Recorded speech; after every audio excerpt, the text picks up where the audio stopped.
कहते हैं ना कि आदमी जो लगातार सोचता रहता है वो कई बार सच साबित होता है। कनाडा के साथ भी ऐसा ही हुआ है। अमेरिका का शासक बनते ही डोनाल्ड ट्रंप ने कहा वो कनाडा से अमेरिका आने वाले प्रोडक्ट्स पर टैरिफ बढ़ाकर 25% कर देंगे। कनाडा के अलावा ट्रंप ने एक और पड़ोसी देश मैक्सिको के सभी प्रोडक्ट्स पर भी 25% तक टैरिफ लगाने की घोषणा कर दी। वहीं ट्रंप ने कहा कि वो चीन के सारे प्रोडक्ट्स पर सिर्फ 10% तक टैरिफ लगाएंगे। ट्रंप की जीत के बाद कनाडा की वित्त मंत्री क्रिस्टिया फ्रीलैंड ने कहा था कनाडा में बड़ी तादाद में लोग अमेरिकी चुनाव को लेकर तनाव में थे। ट्रंप ने मैक्सिको और अमेरिका की सीमा पर एक बड़ी दीवार तक बनवा दी थी। ट्रंप ने कहा सभी को पता है कि कनाडा और मैक्सिको से हजारों लोग अमेरिका में घुस रहे हैं। इसी कड़ी में सितंबर में न्यूयॉर्क में यहूदी लोगों पर हमला करने के लिए अमेरिका में घुसने की योजना बना रहे एक पाकिस्तानी नागरिक को क्यूबेक में गिरफ्तार किया गया।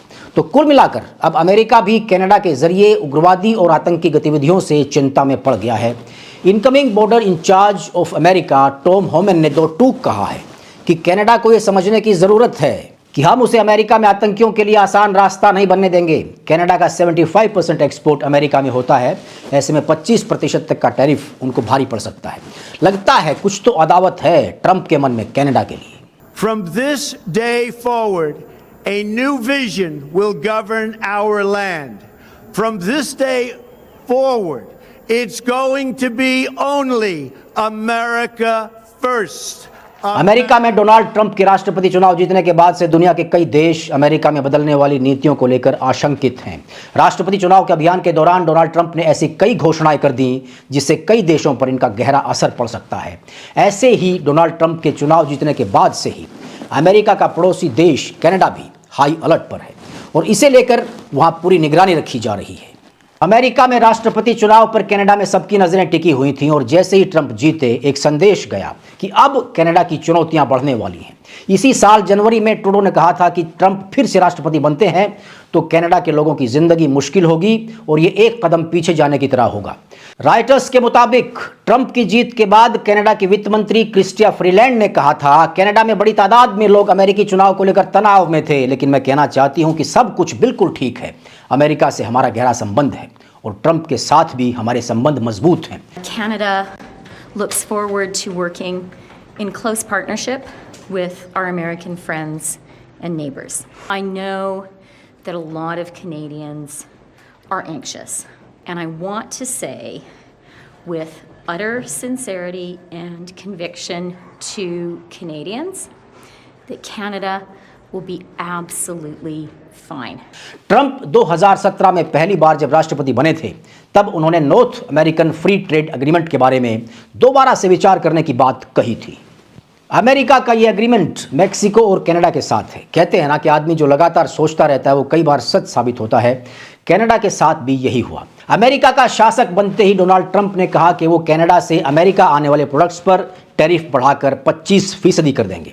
कनाडा के अलावा ट्रंप ने एक और पड़ोसी देश मैक्सिको के सभी प्रोडक्ट्स पर भी 25% तक टैरिफ लगाने की घोषणा कर दी। वहीं ट्रंप ने कहा कि वो चीन के सारे प्रोडक्ट्स पर सिर्फ 10% टैरिफ लगाएंगे। ट्रंप ने कहा कि कनाडा और मैक्सिको के खिलाफ ये टैरिफ माइग्रेंट्स और इलीगल ड्रग्स को रोकने के लिए जरूरी है। ट्रंप ने ट्रुथ सोशल नेटवर्क पर एक पोस्ट में लिखा कि 20 जनवरी को ऑफिस संभालते ही कनाडा, मैक्सिको और चीन के खिलाफ टैरिफ लगाने के लिए एक कार्यकारी आदेश पर हस्ताक्षर करेंगे। डोनाल्ड ट्रंप हमेशा से इलीगल इमिग्रेंट्स को लेकर मुखर रहे हैं। अपनी पहली टर्म के दौरान उन्होंने इमिग्रेशन के नियमों में बदलाव किया था, यहां तक कि मैक्सिको और अमेरिका की सीमा पर एक बड़ी दीवार तक बनवा दी थी ताकि इलीगल इमिग्रेंट्स को अमेरिका में घुसने से रोका जा सके। इस बार चुनावी रैली में उन्होंने अमेरिकी इतिहास का सबसे बड़ा डिपोर्टेशन प्रोग्राम चलाने का वायदा किया है।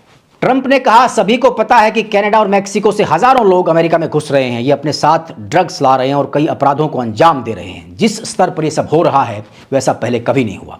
अब अमेरिका भी कनाडा के जरिए उग्रवादी और आतंकी गतिविधियों से चिंतित हो गया है। डोनाल्ड ट्रंप ने अब की बार टॉम होमन को बॉर्डर अफेयर्स का प्रभारी बनाया है। टॉम होमन ने कनाडा से लगती सीमा को चिंता का विषय बताया है।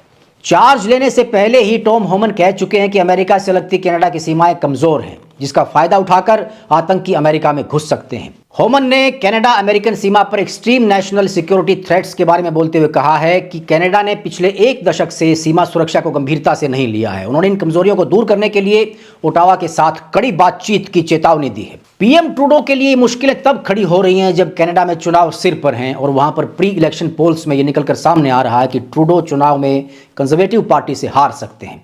पिछले कुछ सालों में कनाडा में रहना काफी महंगा हुआ है। दूसरी तरफ कनाडा पहले से ही चीन और भारत से उलझा हुआ है। ऐसे में उनके लिए अपना ट्रेड अमेरिका से बाहर ले जाना भी आसान नहीं है।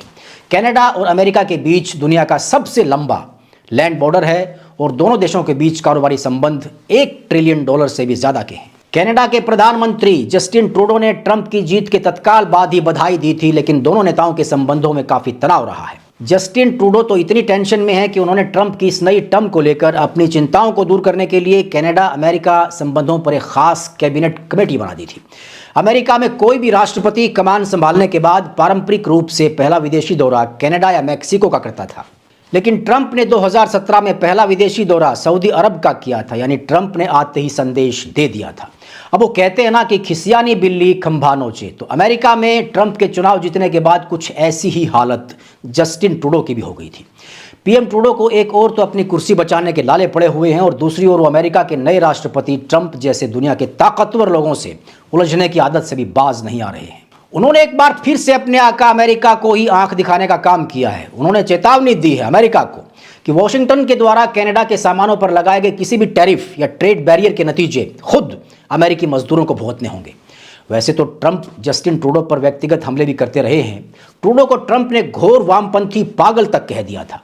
कनाडा की आर्थिक स्थिति पहले से ही चिंताजनक है और ट्रंप के टैरिफ से वहां की इकोनॉमी के मंदी में जाने की पूरी तरह से आशंका बढ़ गई है। जहां तक भारत की बात है तो मोदी सरकार जस्टिन ट्रूडो पर कनाडा में रह रहे खालिस्तानी अलगाववादियों को बढ़ावा देने का आरोप लगाती रही है। पिछले 1 साल में भारत और कनाडा के बीच रिश्ते तेजी से खराब हुए हैं।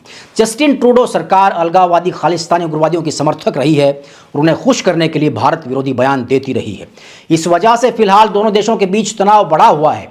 दूसरी तरफ ट्रूडो सरकार कनाडा में खालिस्तानी नेता हरदीप सिंह निज्जर की हत्या की साजिश रचने का आरोप भारत पर लगा रही है। इस मामले में बाइडेन प्रशासन ट्रूडो के साथ था, लेकिन अब कहा जा रहा है कि ट्रंप के आने के बाद जस्टिन ट्रूडो को खालिस्तानी अलगाववादियों के मामले में शायद कोई समर्थन ना मिले। जिस तरह से ट्रंप और ट्रूडो के व्यक्तिगत संबंध अच्छे नहीं रहे हैं, उसी तरह मोदी और ट्रूडो के भी आपसी संबंधों में गर्मजोशी नहीं है।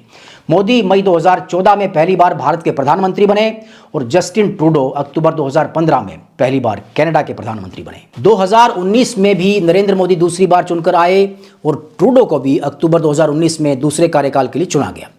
ट्रूडो की लिबरल पार्टी ऑफ कनाडा खुद को लिबरल डेमोक्रेट बताती है और पीएम मोदी और बीजेपी की पहचान हिंदुत्व और दक्षिणपंथी राष्ट्रवादी के रूप में है। 2010 में भारत के तत्कालीन प्रधानमंत्री मनमोहन सिंह G20 समिट में शामिल होने कनाडा गए थे, लेकिन इसके अलावा किसी इंडियन पीएम का कनाडा जाना 42 साल बाद तब हो पाया जब पीएम मोदी कनाडा के दौरे पर 2015 में गए। उस वक्त कनाडा के प्रधानमंत्री कंजर्वेटिव पार्टी के स्टीफन हार्पर थे। जस्टिन ट्रूडो जब से पीएम बने हैं तब से नरेंद्र मोदी कनाडा नहीं गए। कनाडा दुनिया का चौथा बड़ा कच्चे तेल का उत्पादक है, लेकिन ट्रंप का टैरिफ पावर सेक्टर में हासिल होने वाले रेवेन्यू पर भी कड़ी चोट करेगा। दूसरी तरफ ट्रंप अमेरिका में डोमेस्टिक पावर का प्रोडक्शन बढ़ाना चाहते हैं। 2022 में ट्रूडो ने अमेरिका से आने वाले ट्रक ड्राइवरों के लिए वैक्सीन लगवाना जरूरी कर दिया था। इसके लिए ट्रंप ने ट्रूडो को घोर वामपंथी पागल कहा था। जून 2018 में ट्रंप कनाडा के क्यूबेक में आयोजित G7 समिट के बीच से ही निकल गए थे और उन्होंने जस्टिन ट्रूडो को घोर बेईमान और कमजोर नेता कहा था। न्यूज एजेंसी राइटर्स के मुताबिक वित्तीय मामलों के थिंक टैंक डिजार्डियंस के इकोनॉमिस्ट्स का अनुमान है कि ट्रंप की पॉलिसीज की वजह से 2028 के लास्ट तक कनाडा की जीडीपी में 1.7% तक गिरावट आ सकती है। दोस्तों, निष्कर्ष ये है कि कनाडा को अपने इंटरनेशनल रिलेशंस और अंतर्राष्ट्रीय स्तर पर अपनी छवि को सुधारने का वक्त आ गया है। ऐसा लगता है कि उसको अपनी विदेश नीति को भी दोबारा समीक्षा करने की जरूरत है। अपनी संप्रभुता और सुरक्षा के लिए उभरते खतरों से अपना फोकस हटाकर सिर्फ स्वार्थ और लापरवाही के रास्ते पर चलना इस बेहद शानदार देश के लिए नुकसानदायक हो सकता है। आज बस इतना ही। आपको वीडियो अच्छी लगी हो तो इसे लाइक करें, शेयर करें, चैनल को सब्सक्राइब करें। इससे हमारा हौसला बढ़ता है। जल्द ही फिर हाजिर होते हैं। धन्यवाद।